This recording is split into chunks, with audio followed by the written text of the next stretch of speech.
Hello hi dear friends, നമ്മൾ ഇന്നൊരു എണ്ണയുടെ പ്രിപ്പറേഷനുമായിട്ടാണ് വന്നിരിക്കുന്നത്. ഹെയർ നല്ല ഗ്രോത്ത് ആവാനും നല്ല കറുപ്പ് നിറം കിട്ടാനും താരനൊക്കെ പോകാനുള്ള ഒരു എണ്ണയാണ് കേട്ടോ. ഇതാണ് നമ്മുടെ പൂവാങ്കുരുന്നില എന്ന് പറയുന്ന ഒരു ഐറ്റമാണ് ഞാനിപ്പോൾ കാണിച്ച ചെടി. അത് പിന്നെ നമ്മുടെ തൊടികളിലൊക്കെ കിട്ടും കേട്ടോ. പിന്നെ നമ്മുടെ കരിയാപ്പില, ഒറ്റച്ചെമ്പരത്തി, പിന്നെ നീലയമരി, തുളസി, കറ്റാർവാഴ, നമ്മുടെ പനിക്കൂർക്കയില, പിന്നെ നമ്മുടെ ശംഖുപുഷ്പത്തിൻ്റെ പൂവ്. അത് ആവശ്യമുള്ളവർക്ക് എടുത്താൽ മതി. ഇതൊക്കെ അവൈലബിൾ ആയിട്ടുള്ളവർ മാത്രം. സ്കിപ്പ് ചെയ്യാതെ എടുക്കേണ്ടത് കരിയാപ്പില, ചെമ്പരത്തി, പൂവാങ്കുരുന്നില ഉള്ളവരെടുക്കുക. പൂവാങ്കുരുന്നില സ്കിപ്പ് ചെയ്യാതിരിക്കുകയാണ് നല്ലത്. പിന്നെ കറ്റാർവാഴയൊക്കെ എല്ലാവർക്കും ഉണ്ടല്ലോ. ഇങ്ങനത്തെ ഐറ്റംസ് എല്ലാം നമുക്ക് ചേർക്കാം കേട്ടോ. അതിൻ്റെ കൂട്ടത്തിൽ കേശവർദ്ധിനിയുടെ ഇലയും കൂടെ ഞാൻ ചേർത്തിട്ടുണ്ട്. ഇത്ര ഐറ്റംസ് നന്നായിട്ട് കഴുകിയെടുത്ത് നല്ല രീതിയിൽ അരച്ചെടുത്തുകൊണ്ട് വരിക. നല്ല ഫൈൻ പേസ്റ്റായിട്ട് അരച്ചെടുത്തിട്ട് അതിനെ ഒരു തുണിയിൽ ഒഴിച്ചിട്ട് നന്നായിട്ട് അരിച്ചെടുക്കുക. അതായത് അതിൻ്റെ ഒരു ചാറ് മാത്രം നമുക്ക് കിട്ടിയാൽ മതി.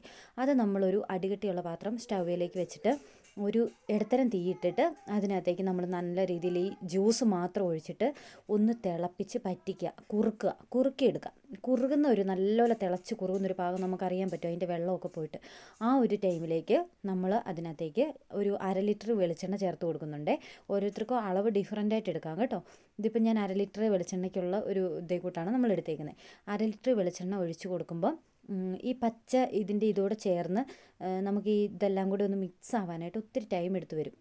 ഇച്ചിരി ഒരു 5-10 മിനിറ്റോളം ഇളക്കി കഴിഞ്ഞാലേ അതിൻ്റെ ആ ഒരു ടെക്സ്ചർ നല്ല രീതിയിൽ ഒന്നിച്ചാവത്തുള്ളൂ. എണ്ണയും ആ ഒരു ജ്യൂസ് കൂടെ നന്നായിട്ട് മിക്സ് ആവണേ കുറച്ച് ടൈം എടുക്കും. അപ്പോൾ അതുവരെ നല്ല രീതിയിൽ കൈവിടാതെ ഇളക്കി കൊടുത്തുകൊണ്ടേയിരിക്കാം. അപ്പം നമ്മൾ എണ്ണ സ്റ്റൗവിൽ വെച്ചിട്ട് വേറെ ഒരു ജോലിക്കും അതിൻ്റെ ഇടയ്ക്ക് കൈവിട്ടേച്ച് പോകല്ലേ.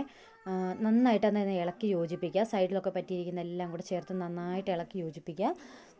നന്നായിട്ട് തിളച്ച് എണ്ണ നല്ല കട്ടിക്ക് നല്ല രീതിയിൽ തിളച്ച് വരും. തിളച്ച് വരുന്ന സമയത്ത് ഇത് നന്നായിട്ട് ഒന്നിച്ച് യോജിച്ച് വരുന്ന സമയത്ത് നല്ല രീതിയിൽ തിളച്ച് റെഡി ആവുന്ന ഒരു നല്ലപോലെ തിളച്ച് വരുന്ന സമയത്ത് നമുക്ക് ഈ എണ്ണ പാകമായോ എന്നറിയാൻ വേണ്ടിയിട്ട് 1-2 കുരുമുളകോ അല്ലെങ്കിൽ ഇച്ചിരി അരിമണിയോ അങ്ങനെ എന്തെങ്കിലും ഇട്ട് നോക്കിക്കഴിയുമ്പോൾ നമുക്കത് പെട്ടെന്ന് പൊട്ടി മുകളിലേക്ക് വരുന്ന കാണാം. അതാണ് അതിൻ്റെ ഒരു പാകം. ഇല്ലെങ്കിൽ തിളച്ച ആ ഒരു വെളിച്ചെണ്ണയുടെ പത അടങ്ങുന്ന ഒരു ടൈമുണ്ട്. ആ ടൈമാണ് കറക്റ്റ് എണ്ണയുടെ പാകം.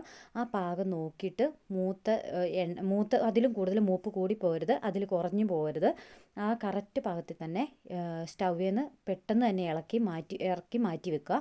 എന്നിട്ട് വേറൊരു പാത്രത്തിലേക്ക് ഉടനെ തന്നെ മാറ്റുക. കാരണം ആ ചട്ടിക്ക് നല്ല രീതിയിൽ ചൂടുണ്ടാവും.